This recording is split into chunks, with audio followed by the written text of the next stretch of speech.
I think for me personally, one thing I want for them to take away from my class is the respect of the language and the understanding of the power that it gives us. We respect the Constitution. We respect our history. We respect the flag. The language needs to be a part of that respect. What do we have right now in these trying times? Yes, we do have technology. We've had it. But we are left with the language. And the better we learn how to operate with it, how to play with words, the better we are, the stronger we are as a society.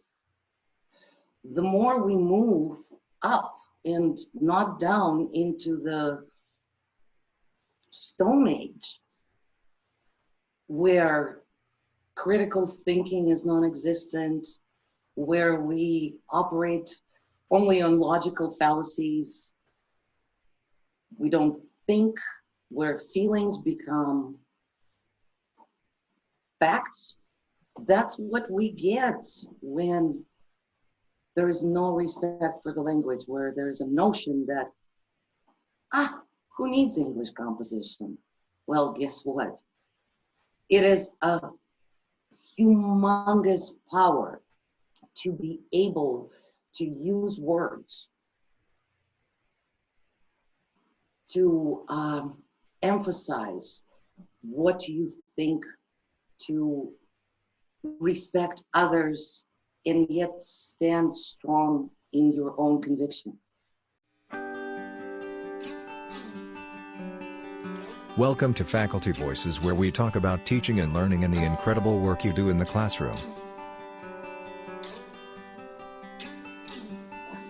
My full name is Anastasia Vladimir Poliakova, and I have been teaching English as a second language for many, many years. And I also teach academic English 101, English composition. And yes, they call me a grammar Nazi. I pick at sentences. I go into the mechanics. I dig in into a little, I tap into the philosophy a little bit, and I really show them the ways of basic critical thinking, and I try to teach them how to recognize logical fallacies within others and themselves. So that's my goal. That's my goal. I came here 23 years ago. I'm bilingual, and I do respect my native language, and I very much so respect the language of the country I chose to live in. And I think it's very important for us as a society and as a world society as a whole, because we got to remember the English language is not just here in the United States. It's the language that is used around the world. And if it's our native language, the least we can do is properly use it. So how, you talked a little bit, but I want to pull out a little bit more. How do you teach that respect for that language? Well, like I said, I started the basics. I started the mechanics. I teach them to recognize and know how to properly use the language. Mm-hmm. And then we go above that, and we dig into critical thinking. And we can't critically think. We can't describe the objective reality in front of us without knowing how to express ourselves. And language is one of the strongest, most powerful tools to do it. I mean, yeah, we can sing, we can dance, we can use a lot of other ways to express ourselves, but language is one most powerful tool. And another thing that I do is I push them to read, because this is my strongest conviction, that the development of the language, even the most common language that we use to, operate with friends and family and social media, it still comes from reading. I give them books to read and I go, you know what? I have never lost a student. Nobody ever died from reading a book. I swear. If anything happens, I tell them I'll call 911. I promise. But that reminds me of that is what I do. I'm a grammar Nazi, I'm a mechanic Nazi, and I drill that into them. I hate fragments and run-ons. How are you with the commas? Well, that too. That's changed more recently, hasn't it? It does, and well, language is a live organism. It changes, it morphs, but reading is the basis of it. You don't read, your language don't develop. So do you do in-class reading? Yes, absolutely. Absolutely. What are some of the other... I don't expect all of them to become Hemingways. I don't. But reading him, that's what I expect them to do. Nice.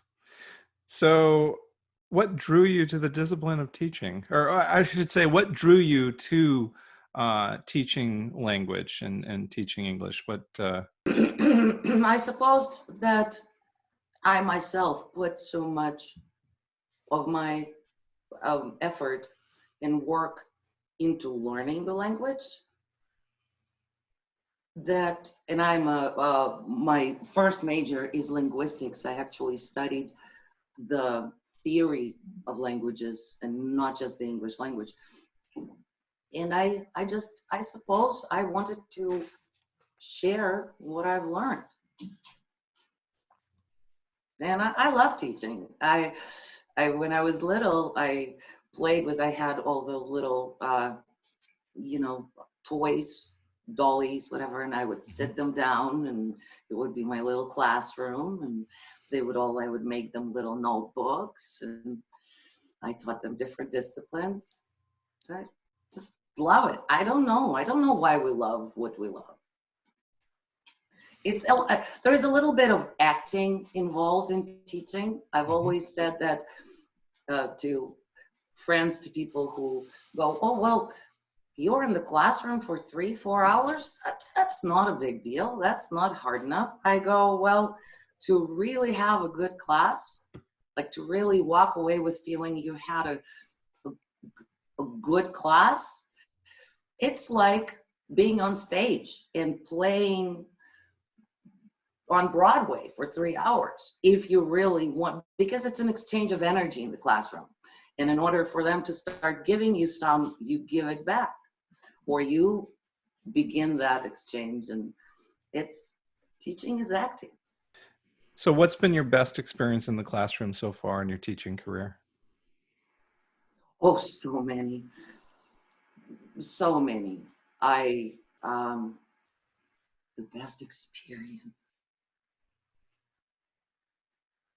Well, one experience comes to mind. We had a couple of years ago at SFCC, we had an organized 3-4 day panel of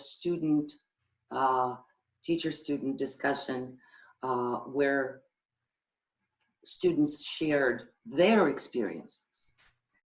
They were talking about the importance of education. They were talking about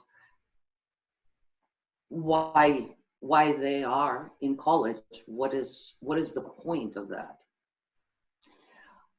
And I remember in one of the panels, one of my former international students was participating in that.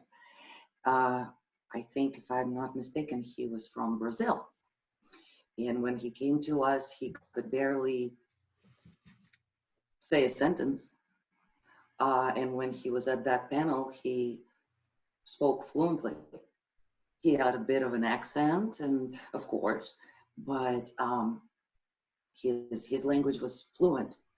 And when they asked him about the experience, the best experience he's had, he shared that he was never big on reading.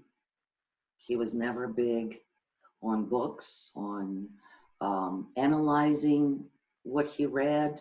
It was just never his thing until he got into the classroom where a teacher gave him this little book called Jonathan Livingston Seagull by Richard Bach. And at first, it drove him absolutely bonkers because the book, if anyone is familiar with it, is full of symbolism, parables, allegories, metaphors. I remember him walking, and maybe somebody already guessed, it was my former student. One time I remember he came into the classroom and said, "Gosh darn it, Anna, why is the bird talking?" But he said he got through the book. And to this day, he remembers it. He's grateful, and it helped him set the goals, start working on the personal philosophy, develop a path. And that makes what I do worth doing. Nice. Even if I get to a few of them, the way I got to that student, that paid off. That was sitting there listening to the student reminisce of what he took from my classroom. And I actually was the one pushing him to read and showing him that there is actually a lot that you can take away from it for yourself personally. That's why I do what I do. Nice. What are some of the challenges you face in the career you've chosen? Indifference where not indifference and not enough strive, not enough want to go all the way. My biggest thing is for them not to give in to failure. That's tough. That's a tough one. Yeah, that is. How do you help build and prop up their resilience? Oh, I am personally, one of my biggest personal interests is psychology, and I myself read a lot. I learn, but on a personal level, and I share it with them, and I talk to them constantly, endlessly talk to them about their fears, about failure, about setting goals and going for it. And I do it on a I make it personal. For me, my classroom every 3 quarters, that's my family. So I get personal with them. We talk. I'm their friend, I'm their teacher, I'm their counselor, I'm their auntie. That's the only way, because I need that connection. I need to find a personal connection as much as possible with each student. And I talk. And I pull from my own personal experience. I tell them my life stories. So related to that, how do you reach students that maybe have a different learning style and a different communication style than your own? I adapt. as a teacher, I feel like I need to be very adaptable. I cannot be stagnant and just black and white. I adapt. I I give them room. Okay, this is not, if they tell me that one of the biggest things is in styles of learning, and for them is a lot of them have, not a lot, but some have difficulties reading, focusing, and sitting down and calming yourself down and reading for longer periods of time. There are different styles, and I allow them pretty much to use whichever they want, whichever way works for them. And I offer ways they could go about it and kind of nudge them a little to try. But I allow a lot. I give them wiggle room. I have to be flexible in the classroom. How do you stay current in your discipline? Oh, well, I absolutely love to talk to my coworkers. I love to go pick their brain. I love to go visit their classrooms. As much as possible, we participate in different, professional developments and seminars and get-togethers where teachers from all over come together and discuss what they do. And I still have some of the things that I've learned from my teachers, my professors, my instructors from, 100 years ago. And that was a very different way. It was almost 30 years ago, and it was in a different country. So the way they went about it was very different, but I still pull bits and pieces of what worked and apply it, and again, doing a bunch of reading, a bunch of watching videos, listening to other people and see what they're up to and how they deal with the, challenges or what success they've had. That's what I do. What advice would you give somebody that's just starting out in teaching? Keep on loving what you do. Don't give up. It's a tough one, but you're going to enjoy it. I noticed you brought up critical thinking, and what has been your involvement in the Gen Ed outcomes assessment process? We talk about a lot of things with students, and I try to, they live in virtual reality. They're just so intertwined in social media and in all these things that they do online, and this is where I try to relate to them the importance of the language and how they use it, because we talk about online fighting, online bullying, keyboard warriors, and all those issues that come up, and the toxicity of the social media and what it does to us as a society, especially what it does to the younger generation.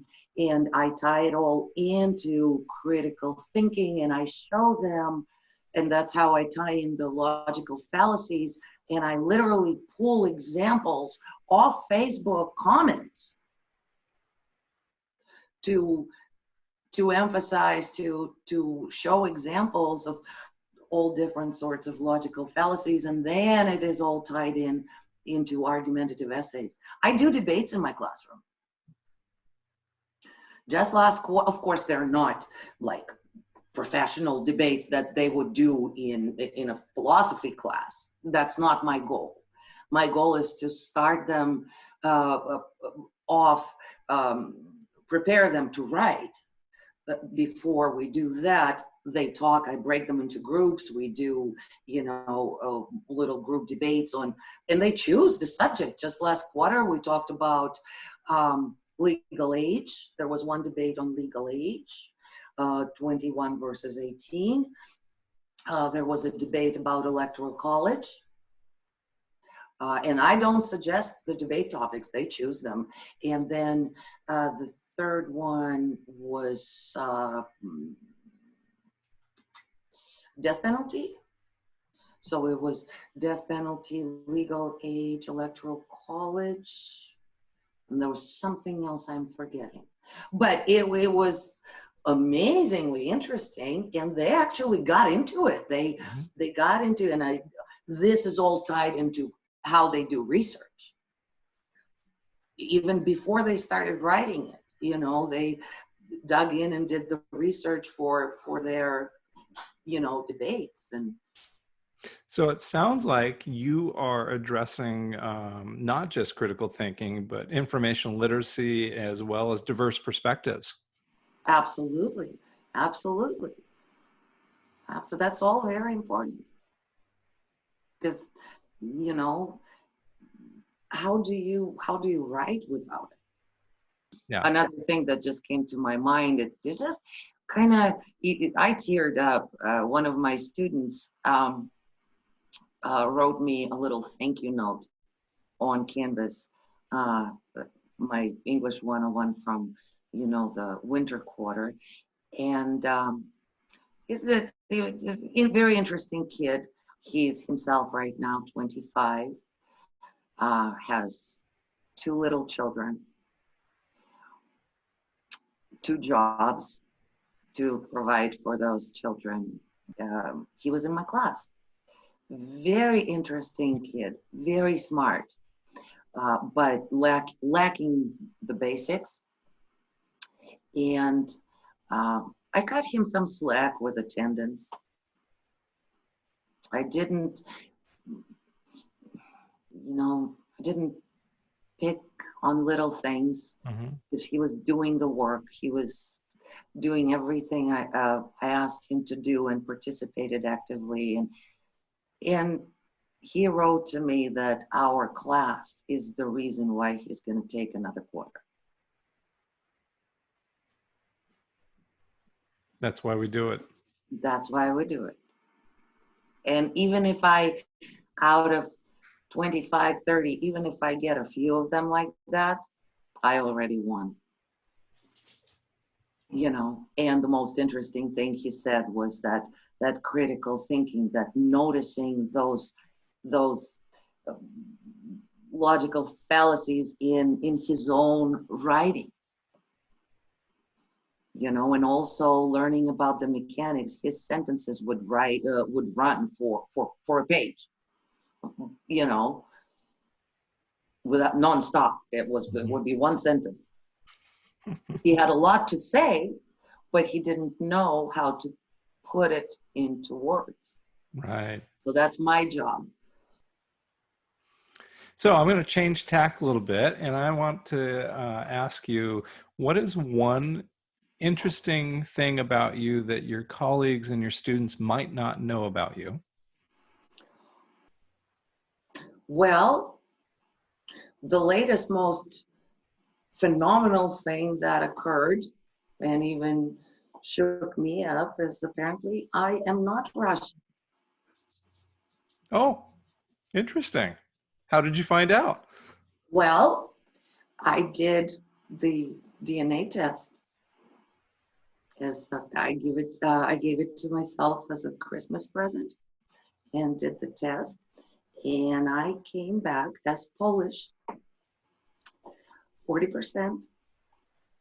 Then another 45 Norwegian, Viking, Baltic, Norwegian, that area, and the other percentage Jewish. And all my life, I've lived with the notion that I am half Russian and half Greek Gypsy. Apparently not.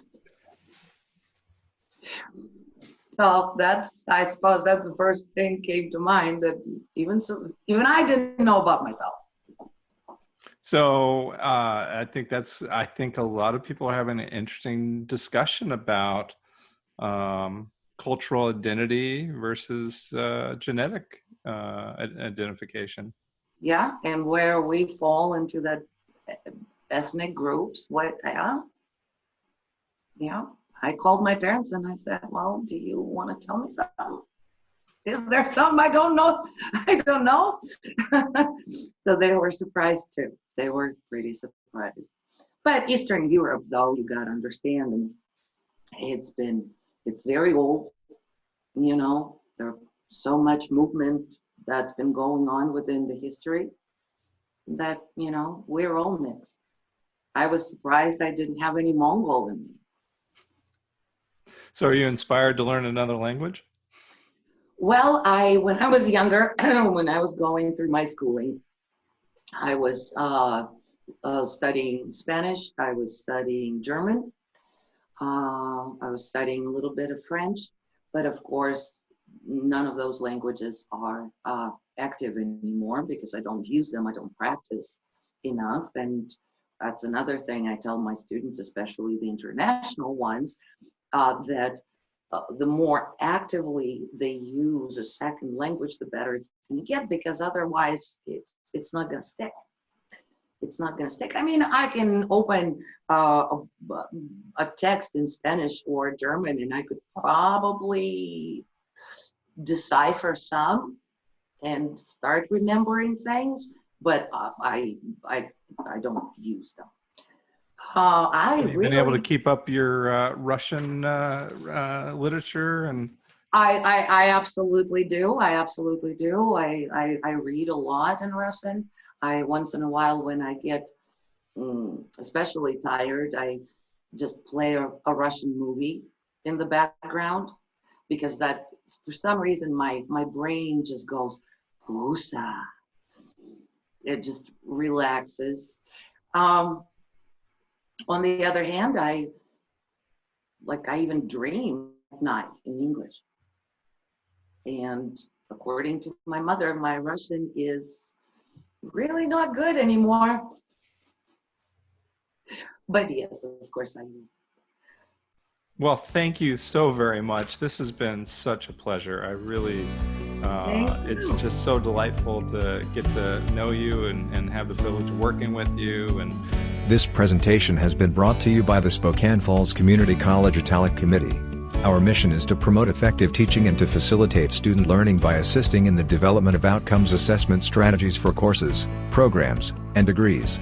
Thank you for watching.